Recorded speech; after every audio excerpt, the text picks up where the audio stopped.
No, just welcome everybody. Thank you for coming. When Zeke reached out to me, I get reached out to by a lot of people who probably have a lot of the same questions you guys have, and I found even Medium articles and podcasts just aren't a great persistent. They're not easily findable over time, and so I'm happy to do something like this as opposed to a standalone piece of context. So yeah, I'm happy to answer any questions, have discussions. Please ask whatever you can. I will answer as honestly as I can. This is all my own personal take. Riot Games is not, my opinions do not necessarily represent the views of Riot Games, but I will be as honest with you as I can be. Amazing. Well, with that, I'll ask my first question. And I also want to thank everyone that submitted questions in advance. Most of my questions are actually questions that came from you guys, which is awesome. But to start, thank you so much. So do you want to just start by telling us just a little bit about you and what you do at Riot? Like, what does your day-to-day sort of look like?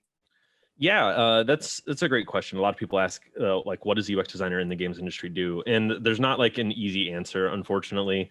It depends both what project you're working on, what team you're working on, and what phase of that project, right? So if you're on a game team, you might be playtesting multiple times a day. You might be putting stuff in engine. You might be doing mock-ups. You might be making flows.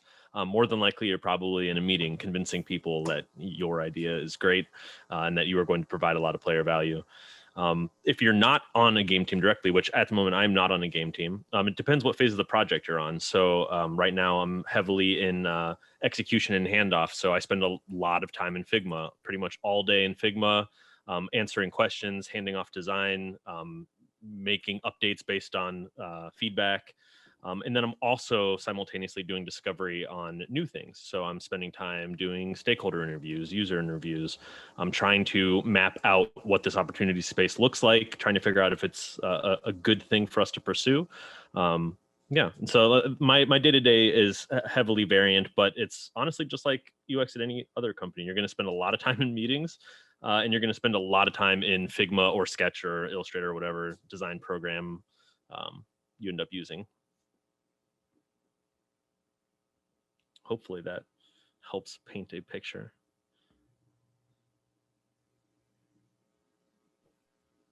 Cool. Anyone that wants to ask another, like a follow-up to that, please unmute and go for it. I've received one question in the chat, but anyone who wants to build on that, go for it. Should pull the chat up. That'd be a useful thing to have. So Alex, you mentioned that you're using, like you're in meetings a lot. What's your, like, how do you keep your Figma stuff organized? Do you have like weird methodologies, or do you think it's pretty standard? Like, I use Figma a lot in my job, but I noticed that like certain people have different like quirks to how they work in it. Yeah, that's a great question. Anybody who like is practicing design will probably run into different experiences here. At Riot is a very bottoms-up company. You generally do whatever you want, however you want. You're responsible for the outcome, right? Something is going to get shipped to players, and it is either going to be a good thing or a bad thing, and whatever it is, that's on you, right? So how you get to that outcome is largely up to you. That being said, you know, you are on a team with other humans. Most likely you're probably working with other designers, and so some amount of consistency and level setting is expected. And so when I started, I was the only UX designer on the team that I'm currently on, and we ended up getting one more UX designer, and then a visual designer, and then multiple more UX designers. And now we like just doubled our team size. So over time, we actually started in Illustrator, and then when we got 2 people, we switched to Sketch, and then we switched to Figma. And now that we're in Figma, we have a dedicated way that we break down our files, not necessarily prescribing how you have to name things, how you have to name layers, all that. But generally, your work in progress stuff will be in this area. Your delivery stuff will be in this area. And for a delivery file, because it's not just designers that are going to be interacting with it, you will have your delivery file this level of browsable by somebody who's not necessarily familiar with an infinitely vertical and horizontal 2D space, right?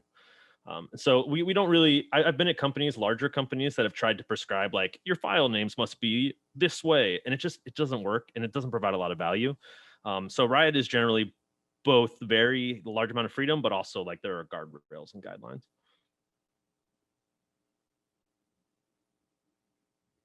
We do have a relatively, what I would consider now to be relatively advanced, like component library in Figma. You don't get that for free though. That is something that we've built up through blood, sweat, and tears over many years. It's a lot of work. Yeah, it's a lot. It's a lot of work. A lot of people think that it just exists, and no. Yeah. Well, thank you. That's great. I like Jay in the chat, the artboard copy too. I feel like we all try and like we try to invest in like these naming cadences, and we always end up with artboard rectangle copy too. So I actually received a question from Paul. So he wants to just know like, what's your story and how'd you get to Riot? Oh, hell yeah. I love telling my story. No, so I've been a gamer my entire life. When I was much younger, and there's some people in chat who I actually play games with. I used to compete in games, in shooters, and eventually in games like World of Warcraft, and then eventually in strategy games like StarCraft. And around the time StarCraft was around, you start to find out like, hey, I'm not actually good enough to be a real competitive gamer, right? And so I knew I wanted to work in games my whole life, and that was kind of a wake-up call for me that I wasn't ever going to compete at a level that would put food on the table, or Chipotle on the table every night. But I knew I wanted to be in the game space, and so for me it was engineering or design. And so at first I wasn't sure what, so I went into a general design degree, and I ran my own front-end business just to like put myself through school. And I found out very quickly that there were people who were significantly better, who had a significantly better coder brain than I had. But I loved solving problems in creative ways. And I loved sort of facilitating that problem solving. And one of the people I used to work for said, everybody has a superpower. My superpower tends to be talking to people and getting people on the same page. And so I loved that aspect of it. And so I ended up going to UX and doing design at a multitude of companies. And one of those companies took me out to California, into San Francisco in the Bay Area. And then from there, I didn't ship a single thing over a year and a half and did nothing but show up in meetings and got promoted like 3 times. People are like, oh my God, you're so good. I'm like, I have delivered zero value. I'm not improving it as a designer. And so around that time, I went to a design conference with another designer who worked at Riot. And we hit it off, and that's how I made the transition. But I knew I always wanted to get into games. It was just a matter of when.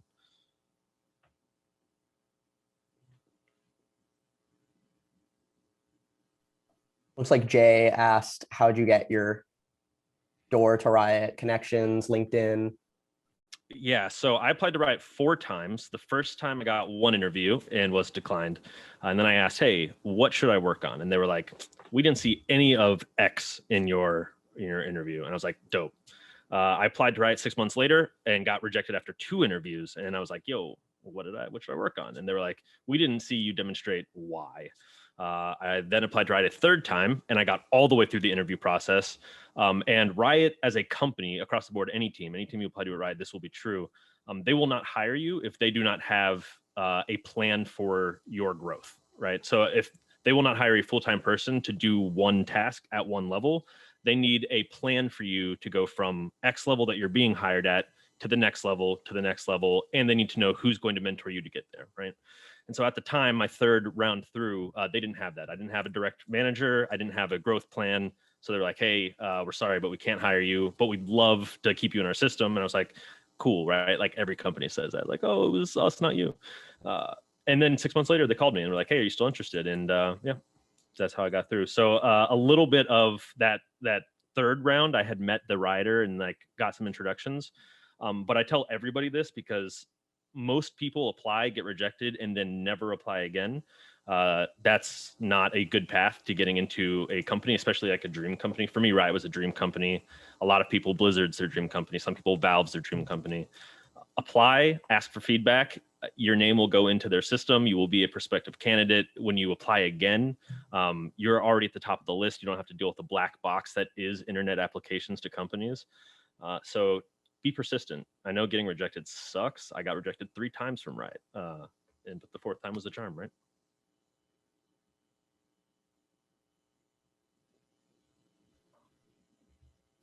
Awesome. I think Shafan and Art, I see your guys' questions. I actually feel like some of the next couple questions might actually touch on a lot of these things. So we can actually jump right in to the next question. What unique challenges does a UX designer in games face that you weren't expecting? Oh yeah, that's a great question. There's a lot, right? So when I first started at Riot, they're like, hey, you're going to come in and do this thing that's not game related. They made a big deal out of that when I started. Like, you're not on a game team, you're doing this other thing. We want to make that super clear. And I was like, yeah, I'm actually super excited to do that other thing.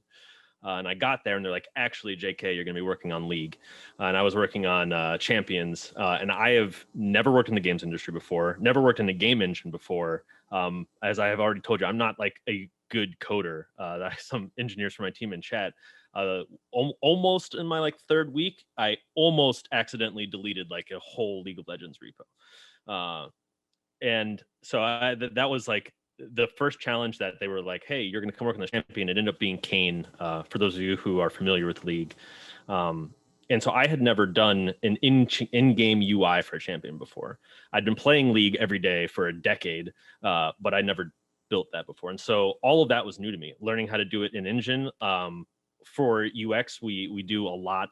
Every UXer is familiar with user testing, but for games, you play test that in the morning, at lunch, in the evening. You send that out to your playtest team. You have other people around you play testing it. And so when you're working on a champion, you're getting feedback all day, every day from hundreds of people. And it's very subjective, right? So that was a unique thing for me. The other thing is the service design aspect of working in the games industry is very real, and a lot of people don't consider that. UX doesn't start when you click play or when you're in game. UX starts when the user decides that they want to install your product, right? What is that web experience like? What's that download experience like? What's the install experience, update, patching? When something goes wrong on that path, what's that like? What's it like in Australia where every megabyte matters, right? Like they're very data capped there. And so that was an aspect that I had never really considered, but hit me in a big way. Also, Riot ships to 26 countries in the world, right? And the cultural considerations from country to country, dealing with online products, with things like privacy, what information is kosher to collect, what information comes off as like super fishy. In the US and in China, Riot is a really well-known brand, but around the world, not so much, right? A lot of people know League of Legends, but they don't know Riot. So when Riot Games asks you for, your email, how does that come off? In Russia, what is that like? So that was there were a lot of unique cultural challenges there that I didn't expect, a lot of service design challenges there that I didn't expect. But yeah, those are some of them. Paul actually sent me another question that I think actually relates to this a bit. Like, have you worked on localization? What are the insights and the challenges involved with that? Yep. If you write any string that is going to appear in any UI, test it in German, and then test it in Korean, and then test it in Chinese. That's pretty much it. Like, I don't speak any of those languages, but in my now half a decade dealing with Loc, German will always break your length. German strings are always going to break your length. And then any language that is done in characters is going to break your legibility rules. You think 12-point minimum font is great for all Latin languages, and you're like, yes, I finally found the right typeface for me. And then you see it in Korean, and you're like, that's a jumble of ligatures that nobody can read, right? And so test it in German, test it in Korean, and then if you do ship in simplified Chinese, test it in simplified Chinese as well.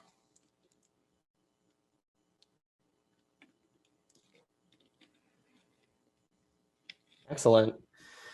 Cool. So in your article, you describe 3 UX roles. Yeah. One is likely to have on a game team. Could you describe those 3 roles, and which do you think is the most interesting, and what experience have you had serving those roles?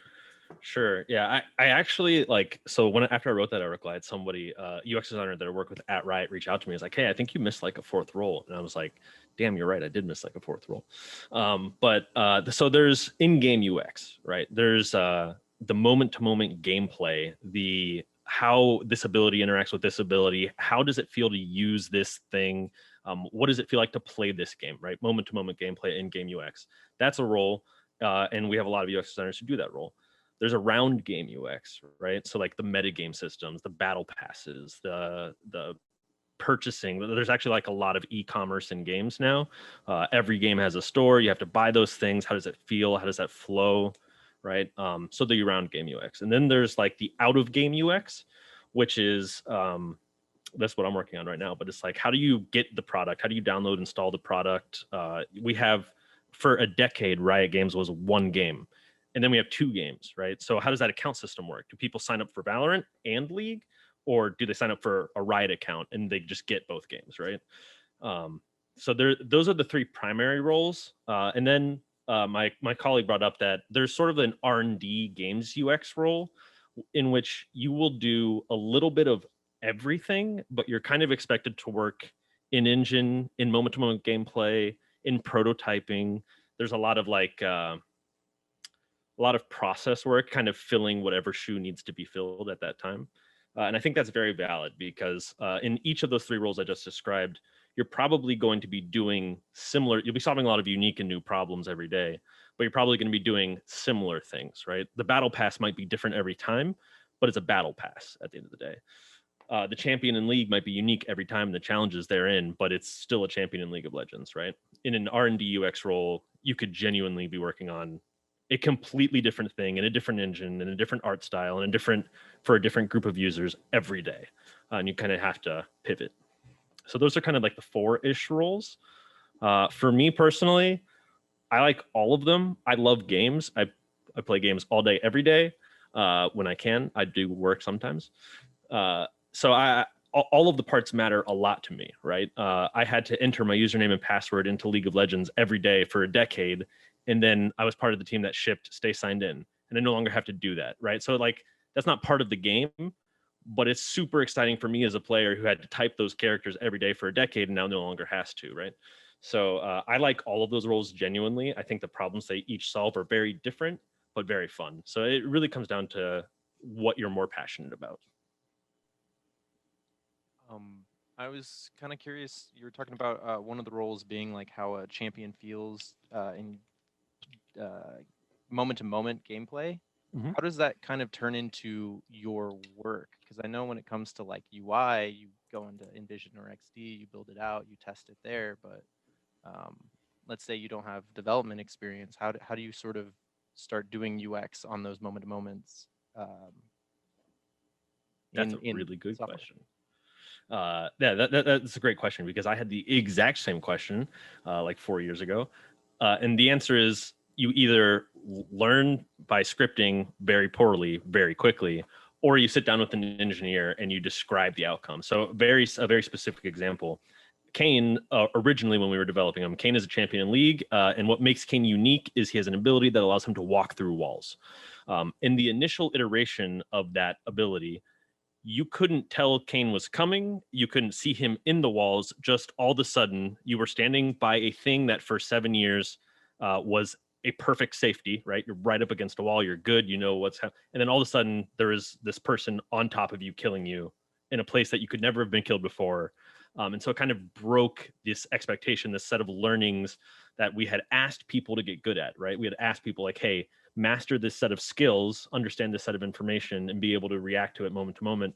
And Kane breaks that. And that's both what makes him fun, but also felt really, really bad. And so in playtests, people, and this is true of users, and it's also true of other designers, people were having a really hard time articulating what was making Kane feel bad. People were just like, hey, I love playing him. I hate playing against him. I don't know why. And so it came down to sitting down with an engineer and just iterating, being like, hey, I think it feels really bad when Kane just shows up out of nowhere. How do we fix that? Like, cool. What if Kane enters a wall and is visible all the time? All of a sudden, Kane started to feel bad to play, but people loved playing against him because he was easier to play against. You knew where he was all the time. he's in a wall, he shows up on your map. Great. Like, cool. What if he only shows up when he's close to you, right? And then we slowly iterated over time, playtesting, like you come in 10 a.m., playtest, iterate over 1 p.m., 2 p.m., 3 p.m., playtest again at 5 p.m., right? So you get instant feedback. You get really, really short loops. That's both what's hard and fun. But we eventually ended on, hey, well, how does it feel if you get this indicator here and this indicator here? And it started to develop there. And so you're not always going to be able to affect the change you would like to see, but it's being able to communicate that change and generate artifacts to share that change, right? So for me, flow diagrams are like my favorite artifact to use because they align people very easily. In this case, we used a lot of storyboarding and a lot of like quick wireframes, dirty wireframes, and then just sitting down directly next to like literally chair here with an engineer and the client open and just like messing around and playing with it. I have a follow-up to that question, Alex. Logan. Long time, first time.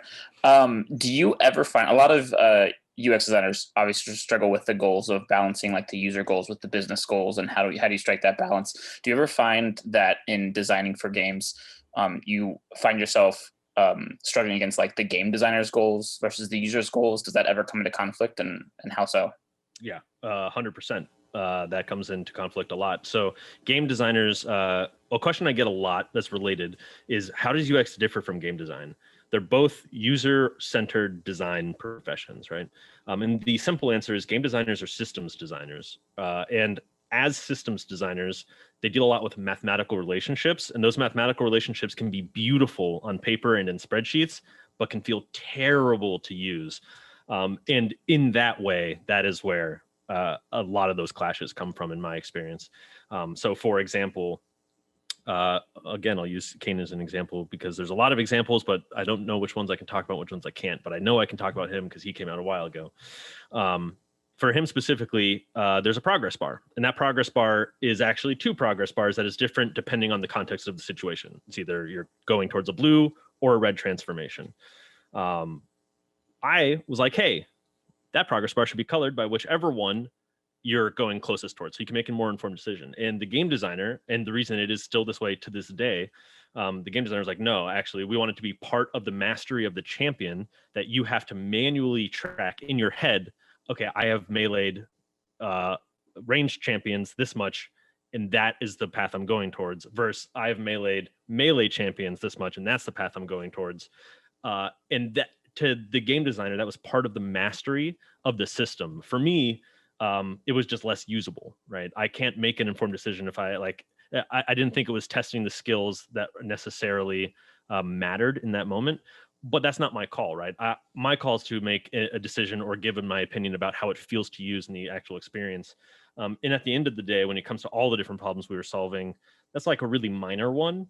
It's a moment in time in a greater moment. So it's like a subset of a moment. And so those clashes happen a lot. But generally, in my experience, it comes down to when the system mathematically makes a lot of sense, or the game designer has certain skills they're trying to test, versus the actual usability of the system, which is like what I'm responsible for versus what they're responsible for coming to a head.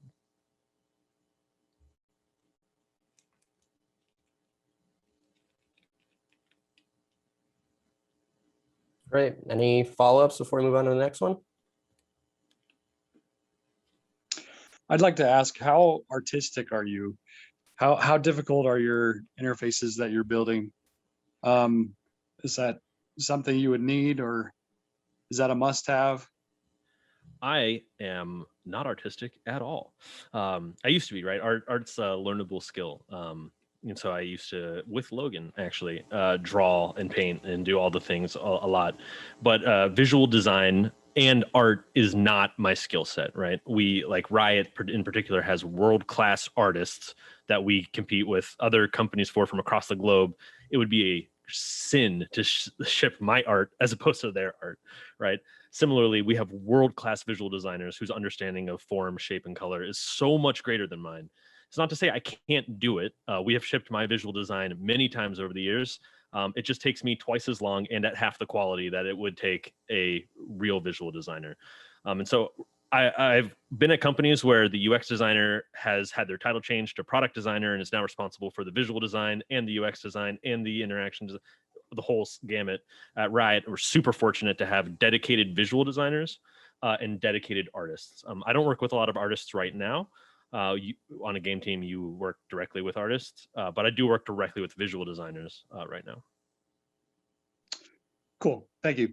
Yeah, I'm a product designer, but I mean, it's the transition to game design. I'm just curious as to like from a normal like standard product design position, which sounds like you found yourself in, and then transitioned into game design. You know, tell me more about that transition, and tell me more about like your mock-ups in Figma compared to back then, like how they are now versus back then. So I'm not a game designer. I'm a UX designer in games. I'm a terrible systems designer. I don't math very well. But the transition from being a UX designer at a tech company in San Francisco to being a UX designer in a games company was really easy because a lot of my day-to-day and a lot of those artifacts, a lot of that wireframing is still the same. So the process I would go on to take people through a journey, like the user's going to experience this and then this and then this, I still generate flow diagrams. I still do story mapping sessions. I still work directly with engineers, both front end and back end, to implement those things. So engineering handoff is still a challenge and a thing that I deal with on my day to day. So a lot of it's very similar. The primary difference is in the users that we're catering to and the experiences that they're familiar with, right? So like designing game clients or designing in-game experiences is very different than web design. A lot of people think, oh, website looks like this, Amazon's doing this, Google's doing this. And that's great, but it doesn't translate one-to-one for PC applications or desktop. There's a lot of nuanced usability differences between the two. And so the difference is primarily in who you're designing for and what you're designing. Designing native desktop applications or console applications or mobile applications is different than designing desktop website applications, right? But ultimately, day to day, I'm still working in design tools. Anybody who doesn't know what Figma is, it's the same thing as Sketch. If you don't know what Sketch is, it's the same thing as Illustrator. It's just the newest, greatest iteration. There's a new design tool every year. I really do like Figma and see a lot of value there. But if you've used one, you've used them all. And so a lot of my day to day is very similar. Just working in a design tool, generating artifacts to help communicate experiential outcomes. Amazing. Loving the discussion around this topic. Just to make sure that we get these other questions answered that also a lot of people have already been asking in the chat, kind of fall in line with some of the questions I have next. So what skills or experiences make a great gaming UX designer, and how do those skills translate to other industries? Oh, that's a great question. It's a nuanced question. All of your skills and experiences will help you be a better designer anywhere. And I believe that. I think a thing you'll hear in design school a lot or in a boot camp or whatever is don't design for yourself, design for your target user. And that's a really misleading saying, in my opinion, the spicy UX take here. I think you should absolutely design for yourself, but you should keep in mind your biases, both your conscious and unconscious biases. And you can do that best by trying to consciously think about your biases and running your designs by other people. Getting design feedback from other designers is the way you make great designs. But I think all of your skills and experiences are going to make a great gaming UX designer. It's kind of related to another question that somebody had asked, which is, do you need to play games to work as a UX designer in gaming? So I'll combine my answers for both of those questions into one, which is no.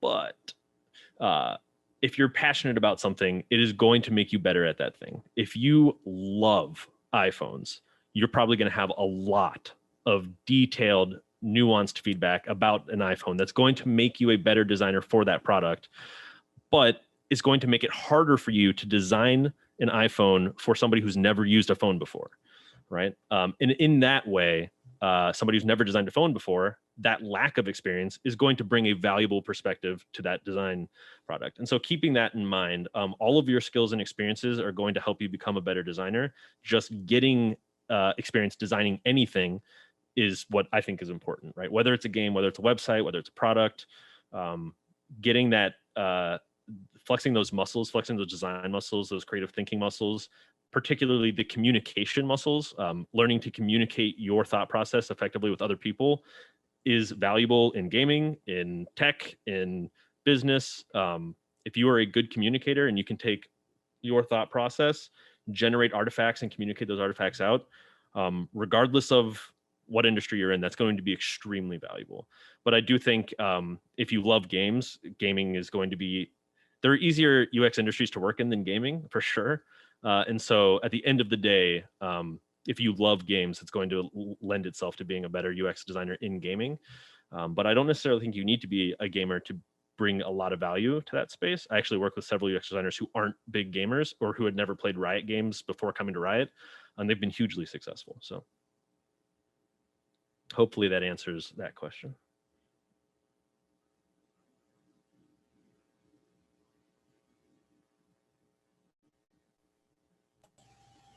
What's a common way that you use? You kind of mentioned like doing design handoff and how you work closely with developers like while you're designing.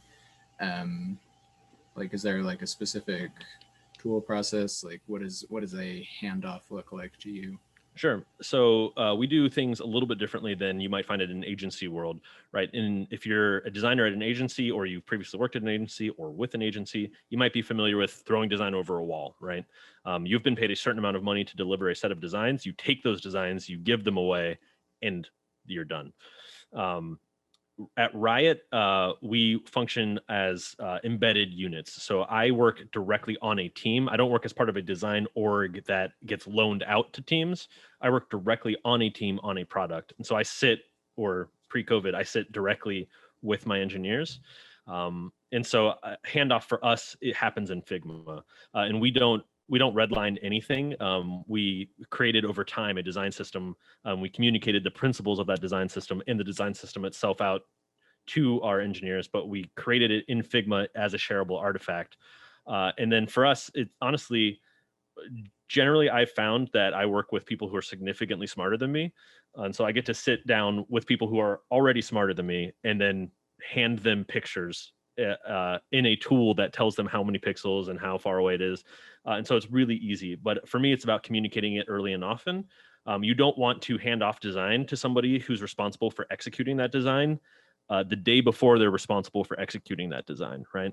So in general, it's setting up that relationship so that you know how far in advance you need to get that work done, so you can hand it off in a reasonable amount of time, so that the people who are responsible for actually executing on it have enough time to think about how they would execute on it. They're going to think of things that you've done wrong or that you didn't consider. They're going to give you that feedback.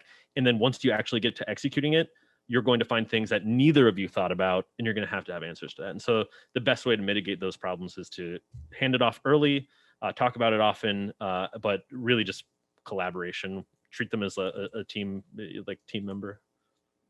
It's much easier for me to say than it is for a lot of people to do. I'm very fortunate to work directly with my engineers. A lot of designers don't get that privilege. They have to execute in a black box and then hand it off, and then every little thing that they did wrong is seen as a failing. But if you have the opportunity to collaborate directly with your engineers, I would highly recommend you do so.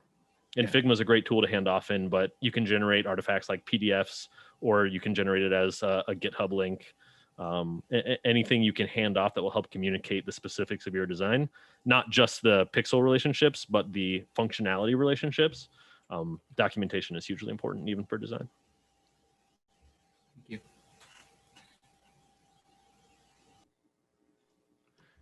Oh, I guess I was gonna ask kind of about, you were talking about handoffs and stuff like that. When you are working on a project, how do you know when you're done? Especially for some of these intricate or not necessarily like UI based projects. Yeah, I'll take it one step further. It's even harder at Riot because we don't really have a lot of deadlines. Usually a thing is going out at a certain time and you are done at the amount of time it takes somebody to build it minus the amount of time it takes to ship it, right? So if something's going on in October and you have a 2-week release process and it takes 4 months to ship it, like you kind of know when you're done with your design, right? And similarly, we kind of try to do that ourselves in our brains at UX at Riot, like say, hey, it'd be unreasonable for me to not be done with this by this time. But over time, estimation is like one of the things I've had to improve the most on at Riot, which is like, hey, this piece of design work, this single page thing, that's a small for me, right? That's going to take me X amount of time to iterate. I'm going to share that design. We have daily optional design reviews, so you can opt into those. I'm going to get feedback on it. I generally think 1 to 2 rounds of feedback is about the amount of feedback that you should be able to deliver a piece of highly functional design with.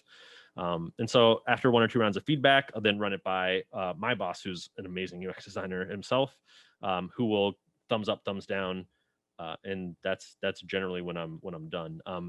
Again, it varies largely between if I'm shipping a modal or an update to or a little pop-up, like I'll just ship that, right? I'll just do it myself. I'll ship it. If I'm shipping a larger piece of design, I'm going to get a lot of feedback on that, and I'm going to look for stakeholder sign off. If we're shipping like a whole product, that's going to go through like a year of people like looking at it, giving feedback, disagreeing, agreeing. And so there's going to be a pretty defined date, but it's at Riot, it's a little bit different. Most of the time I would say you're going to be driven by deadlines. Riot's not very deadline driven. Anybody who's familiar with the company knows it's kind of a meme, but we try to do it as reasonable as possible.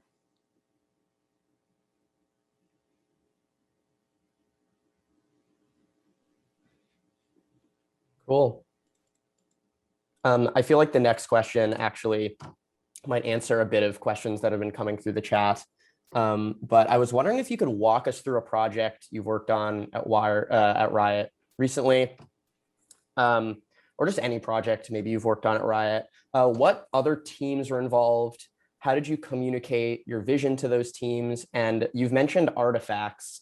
Like, what are some of these artifacts that you use in the process of like creating that vision and communicating it? Yeah, chat's memeing right now. I love it. Yeah, for sure. I'll just go over King because I've used that as an example in so many of the questions tonight. So that project for me started off as I was a UX designer on the team. The other resources that were dedicated to that project on the team were a game designer, a narrative designer, an artist, and a VFX lead.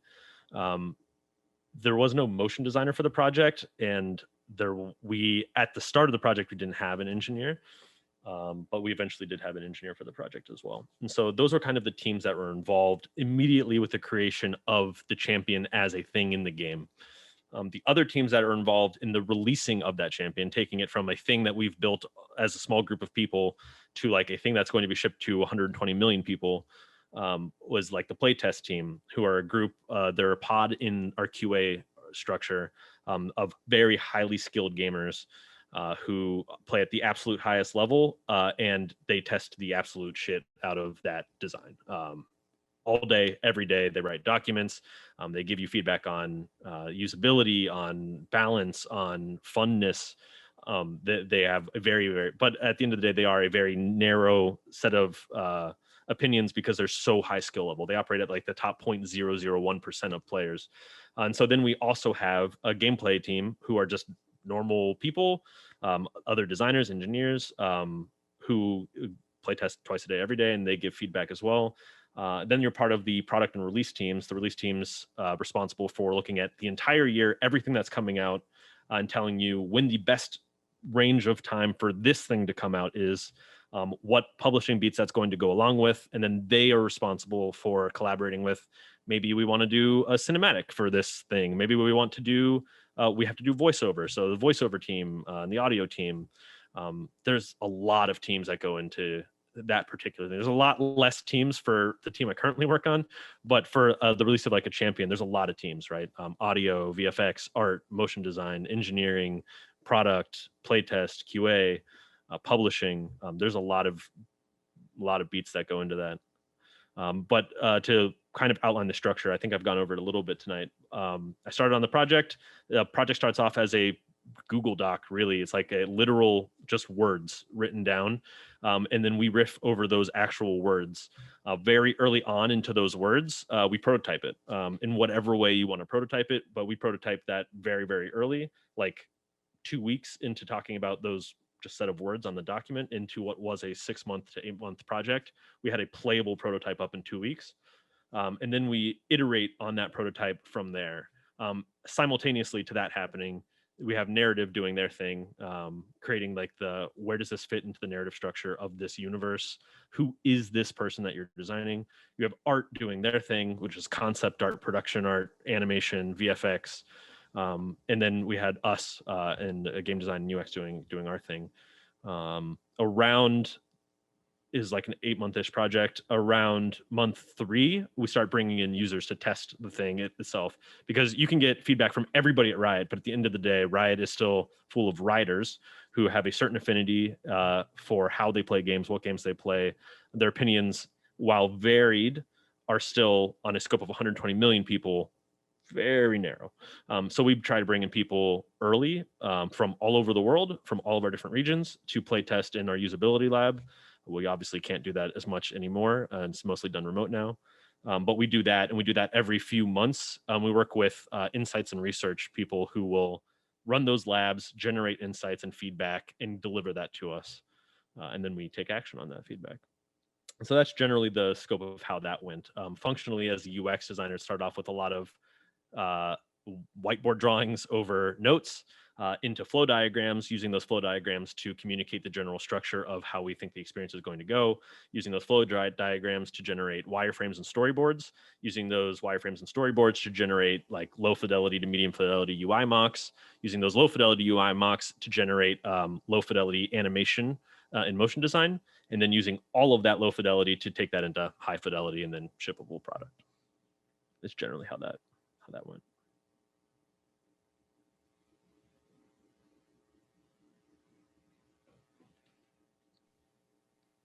Yeah, so I guess you were talking several sections there. You talk about feedback, and before that, you were talking about feedback as well.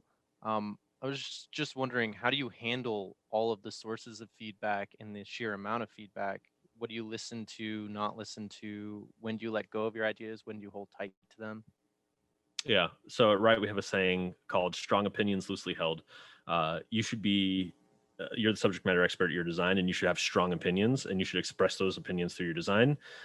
You should be open to feedback. You are not just because somebody gives you feedback doesn't mean that, one, you have to take action on it, or two, it's even good feedback. But everybody's feedback is valuable feedback, even if it doesn't necessarily respect the full context of the situation you're working in, right? You know the users you're designing for, the very specific set of requirements that you have, and you don't have time to communicate that to everybody who's going to give you feedback. That doesn't make their feedback less valuable. And in fact, a lot of times their lack of context can offer really valuable insight. So to balance all that feedback, generally you collect it in documents. Those documents can end up being very, very large. Try to generally narrow the group of feedback you get early on to a group of people of high context, and then expand that as you go out, understanding that as you expand that feedback, you're going to be able to take action on less of it, and you're going to be moving less fast. The more feedback you get, the less fast you're going to be able to move. And a lot of that feedback is going to be contradictory. You're going to get some people telling you to turn it yellow, and you're going to be getting some people say, hey, yellow sucks, you should turn it red. And at the end of the day, you own that, right? So you kind of have to make a call.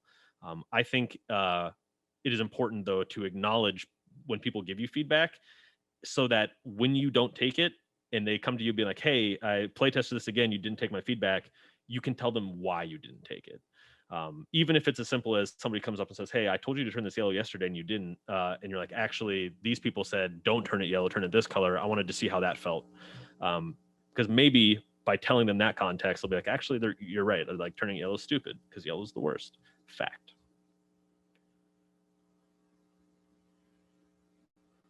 Hopefully that answers that question, though. It does. Thanks.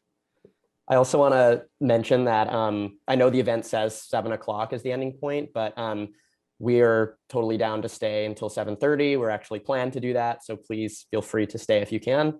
There have been a lot of questions coming in about like portfolio stuff. So like, how can one prepare their portfolio? The dreaded portfolio question. How can one prepare their portfolio for a job in the gaming industry without any UI, UX experience in gaming? Yeah, so there's a web resource that a brilliant colleague of mine gave me that, which will just kind of show you like, hey, these people got offers at these companies and these are their portfolios, right? Which is just like a really cool concept for me. Portfolios are like everybody's biggest worry in my experience in design, especially if you're newer to design. You're everybody freaks out about your portfolio. At the end of the day, you have to keep in mind, what is your portfolio accomplishing, right? When anybody is hiring for a designer, they're hiring for you to create outcomes in a specific area. So they need to know, like, hey, I want this person to be able to ship a yellow box on PC. So they need to know that you have the ability to design a yellow box, not necessarily knowing that you need to be able to design that specific box, but you have the capability. You have the capability to do everything it takes to get it from Figma or whatever tool you use to ship, which includes like talking to developers, etc. And you should also know they understand your level of experience, right? If you're an associate designer, nobody's expecting you to go take on 3 different product teams, all shipping different products, and be the sole point of contact for them with no mentorship or oversight, right? If you're a principal designer, I would fully expect you to be able to do that. So like, understand that your context is going to be taken into account, and that is true of your portfolio as well.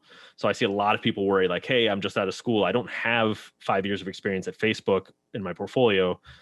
It's less important. Actually, when I applied to Riot, the person I was interviewing with specifically asked me, scheduled a follow-up round of interviews to ask me about personal projects that were not at companies that I had worked at previously, but were just like passion projects. What is important is not that you did a bunch of work at Amazon or a bunch of work at Google or a bunch of work at LinkedIn. What is important is that you have the ability to demonstrate your thought process. When I open a portfolio, I don't, like, honestly, half the time don't even notice that you did this project at Facebook or you did this project as a college project. What I notice is, did you articulate what the problem was? Did you tell me what you did to solve it? Did you show me a lot of your process? I don't need to see all of the marketing images that your brilliant artists and company paid millions of dollars to create. I need to see that you could generate low fidelity wireframes and sketch things out and do flow diagrams. I need to see that you have the ability to articulate what the problem you're trying to solve is and how you got from where you started to where you ended up. Whether that's a college project, whether that is you tonight thinking about a board game and doing that like in sketch form, it really doesn't matter. So that's my like big advice there. Something that was super impactful for me is, for those who are familiar with Blizzard, the guy who designed Diablo, I have the privilege of working with him. He came into Blizzard with his interview. He had no formal game design experience. He literally just made board games with his kids as fun personal projects. And one of the board games he made with his kids had the basic systems of Diablo, and that's like how Diablo came about. And so like that, for me, that is like, rather than panic about like, hey, I need to like have Facebook experience, or I need to have this experience, just go do stuff. If you're passionate about it, if you have projects, just go do stuff and put that in your portfolio. Understand that people are going to look at that and they're going to judge the quality of it based on the level you're applying for. Like for associates, I don't necessarily care if you came up with the right solution. I care that you identified the problem, you had a bunch of process, and you had a solution. Hopefully it was a good solution. If you're a senior designer, that solution should be a good solution, and you should be able to articulate why it's a good solution or why it failed or didn't or succeeded. I've seen this question a few times. I haven't updated my portfolio in like a decade.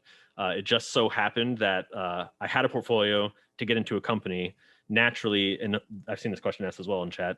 A lot of the work I did at that company was under NDA, so you can't put that publicly out in the world, but you can show it in like a private PDF to another company. And so I ended up generating a private PDF for my next job, and then for my next job, and then for my next job, and now here I am 10 years later, and I haven't updated my portfolio in like a decade. Just have like a string of PDFs that I've used to communicate the work that I've previously done or worked on.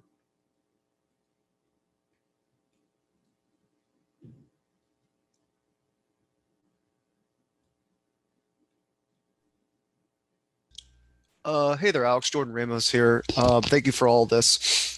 As a question, you mentioned side projects and like showing your passion and everything. Can you tell us a little bit about what you do for passion projects, what you do on the side to help you, or just anything in general? So I wake up and I walk down from those stairs right there to this computer, and I work, and then I play games until I fall asleep. That's pretty much what I do every single day of my life. But in those rare instances where I get super tilted or something, I run into something and I'm like, this sucks. I will generally try. a thing that I have learned to do, and I wrote a Medium article about this as well, is I've tried to, when I feel that like, holy shit, this is terrible, like, why is it this way? I've tried to sit down and think, okay, why, like, a bunch of brilliant people made this and shipped it into the world. It is this way for a reason, even if I think it's terrible. Why do I think it's terrible? Why do I think they went this direction? And what would I do differently? And I tried to articulate that in normally really low fidelity, probably just a Google Doc, sometimes Figma, sometimes a sketch. And then I just let those build up over time, right? Like PUBG, like this initial implementation of this thing drove me crazy. I understand why they did it. They did it to drive these goals. I think they should have done it this other way, like that kind of stuff. That's generally what I will do. Occasionally I'll get I'm like a super demotivated person. I love playing games and I don't enjoy doing much else. So I have a hard time building up the motivation to like go work all day and then come home and do more work. But occasionally when I get really motivated, I will attempt to work on my own game that with people who are much smarter than me. I generally have engineering friends. I have art friends who will help me do this because I lack the ability to build anything myself. And so occasionally, probably about once a year at this point, I will try to work on my own game, just a proof of concept about some mechanic or something that I think is really cool. But yeah, that's generally what I do.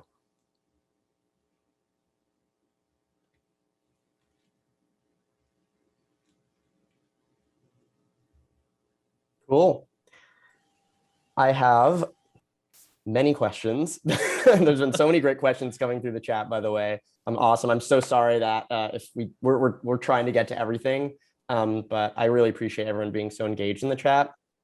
But what skills or experiences do you think make you like irreplaceable at Riot? And you also mentioned that like your superpower is getting people on the same page. How'd you learn to like really flex that superpower and get the most of it? Again, I surround myself with people who are better than me at everything, right? I think that's how you improve at anything. And I actually learned this lesson like when I was a kid, and I was on a wrestling team, and I was really bad at wrestling. Again, I'm very lazy. I don't like exercise at all. Wrestling is all about how in shape you are. And so when I was wrestling, we did a lot of sparring, and I always liked sparring with people who were just a little bit worse than me.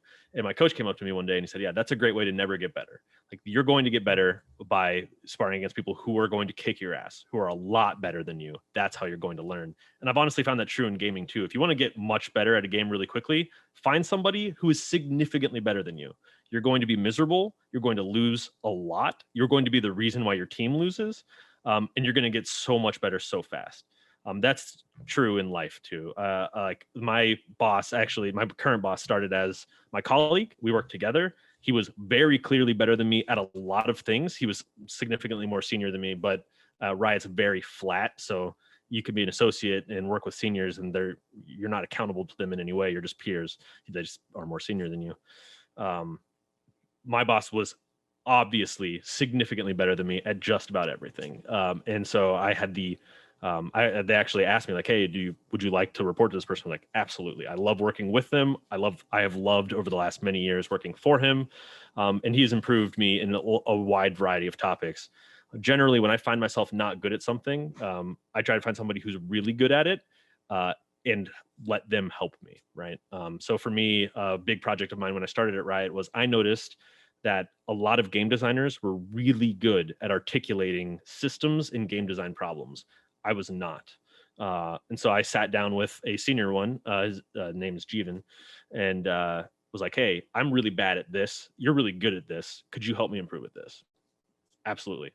And so that's genuinely how I've gotten better and learned to express my superpowers just by working with people who are significantly better than me at things that I am not good at. And then talking to them about, hey, I've been working with you for a while. What am I good at, right? And then generally you start to notice as well. But be honest with yourself. If you can't be honest with anyone else, be honest with yourself. And that includes like knowing what you're bad at, and then just find people who are better at it than you. Hopefully that answers. There were 2 questions in there. Hopefully that answers one of them. I kind of forget what the other one was. So.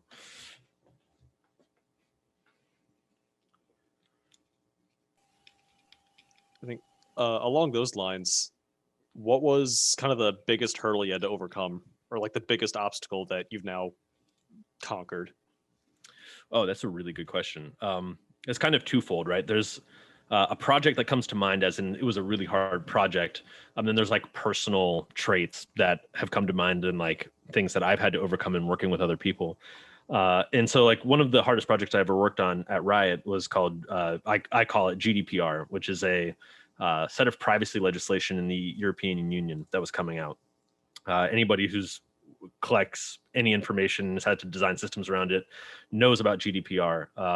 GDPR was complex because it's like a 250-page legal document written by lawyers, and its implementation is also bespoke per region in the European Union, which means you can have different implementations of GDPR in every country that's in the European Union.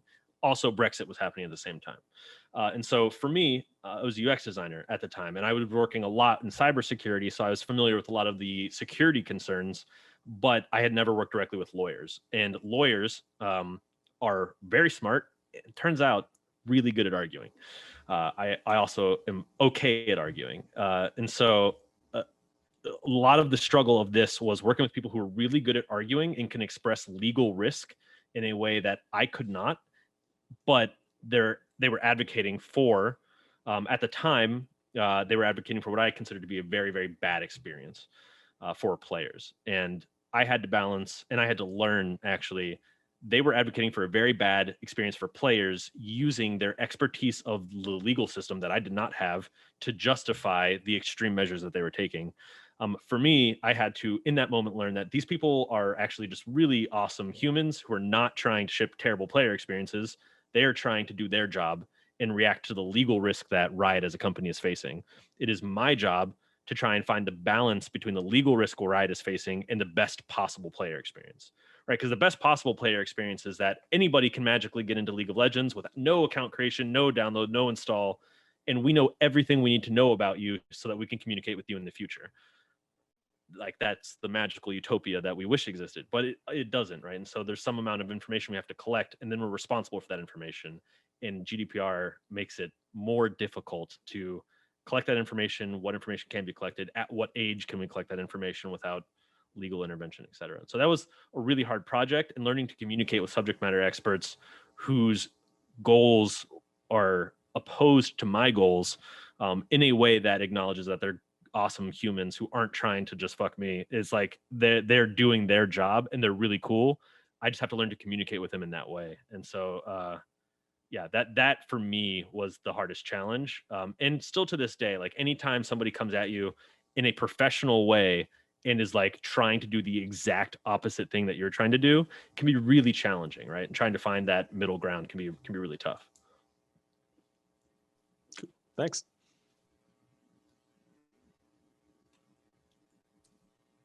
So there was something that when just speaking to you and also listening to your podcast that you talked about, is this concept of like introducing friction, intentional friction into games, and how traditionally in UX we want to avoid friction because that's typically a bad thing. But in your position, that's actually something you really think through and even thoughtfully introduce. So I thought you could just explain or talk through that a bit. Yeah, there's kind of two sides to that. One is intentional friction in games themselves, because friction is fun in games, right? If you went into Call of Duty and every time you pulled the trigger, you guaranteed hit someone in the head, that would be really fun for a very short period of time, and only because you have the context of years of having to manually aim that and trying to click them on the head. It's not a lot of fun to just get that headshot for free.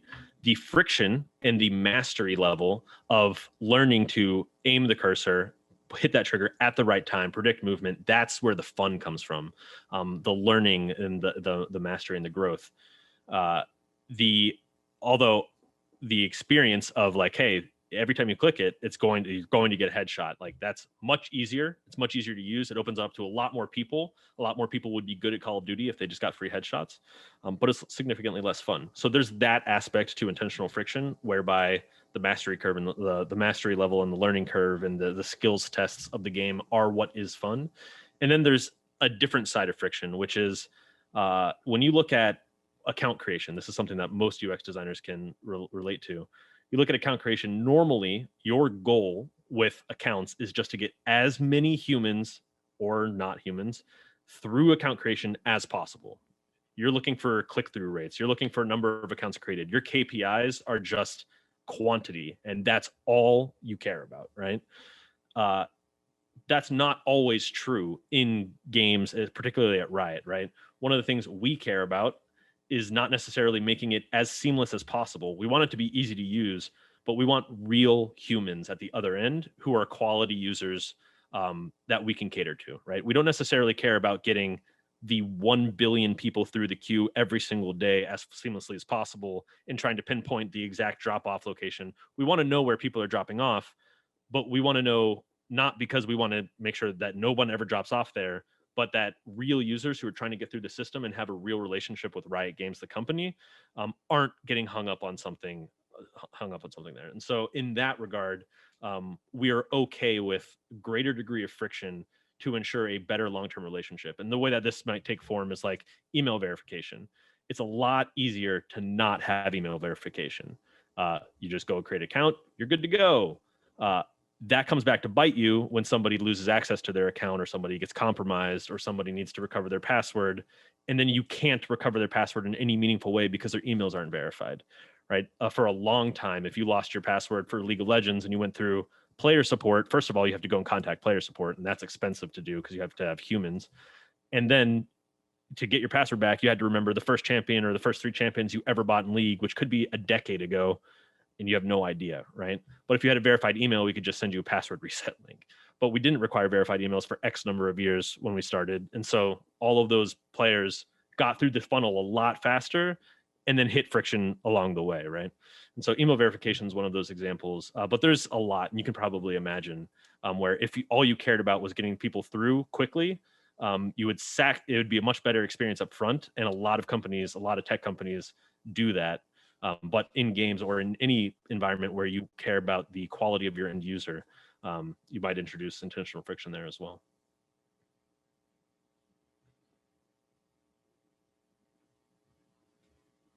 Hopefully that helps.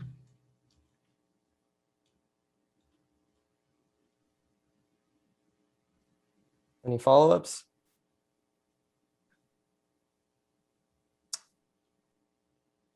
Well, I have kind of one more question and then some kind of wrap up sort of questions. But what do you like, what's the I guess, main thing you'd recommend to someone, a UX designer that's interested in getting into gaming UX? Like what's the one thing they could start doing now to really set themselves up for success? Make something tonight. Just do it. Like 10 years ago, if you wanted to make something related to gaming as a UX designer, first of all, people would be like, what is UX? Well, what is this? So you're an interface designer, right? UX is a thing now that's widely understood, even in the games industry, but it's not universally understood. So one, go make something. It's never been easier. Unity is free and super easy to use, even for someone who can't code like me. Unreal is free and super easy to use. And in the process of learning how to use it, congratulations, now you know how to use a game engine, right? That makes you much more likely to be useful to a game team when you can use a game engine, right? So just go make something. It doesn't have to be functional. It doesn't have to be pretty. It doesn't even have to be the best possible thing. But having any artifact that you can demonstrate you've thought about these things and you've thought about how to communicate these things, that's huge, right?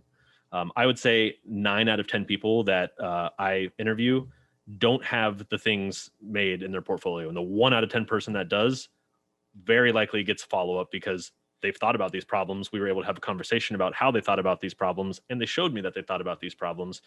And honestly, for a lot of associate level positions, it doesn't matter that it was terrible and that the game wasn't fun, or that in non-gaming roles that the solution was incorrect, or that I didn't necessarily agree with the color palette choice that they went with. That it's irrelevant. They knew what the problem was. They did something. They made something to show me what they would do. So go make something, especially if you want to get into games. I can't stress that enough. That's my first thing. The second thing that I always tell everyone, and it always leaves everyone unsatisfied, is just don't give up. Just don't give up. If you apply and get rejected, it's going to suck. It always sucks. Trust me, I know. Don't give up. So many people will never reapply. Again, I'd say 9 out of 10 people never reapply, which stinks because if you make it past even the first round of interviews, your name is in our system as somebody that, hey, this is a high potential candidate that we should follow up with in the future. And if you never reapply, it's like 12 months or something, or 16 months or 18 months, it just gets like the system automatically just wipes it, right? And so you might be a high potential candidate that we're really interested in talking to again, who you just didn't demonstrate this thing we were looking for. And you can ask like, hey, what went wrong? Ask for feedback. And if you had reapplied in 6 months, you would have gotten through. But most people never reapply. So don't give up, be persistent. If you want to work in games, getting into any like specific company is actually pretty tough. People talk about how hard it is to get into the games industry, but anybody who's tried to get into a specific company can tell you how hard it is to just get into any specific place. If your goal is to someday work at Facebook, right? Getting into Facebook can be really tough. Getting into Google is really tough. Getting into gaming is equally tough. So you might not get into the specific company you want, but getting experience anywhere is going to be valuable. So make something and don't give up. Those are like the two useless sounding pieces of advice that actually are super important, in my opinion.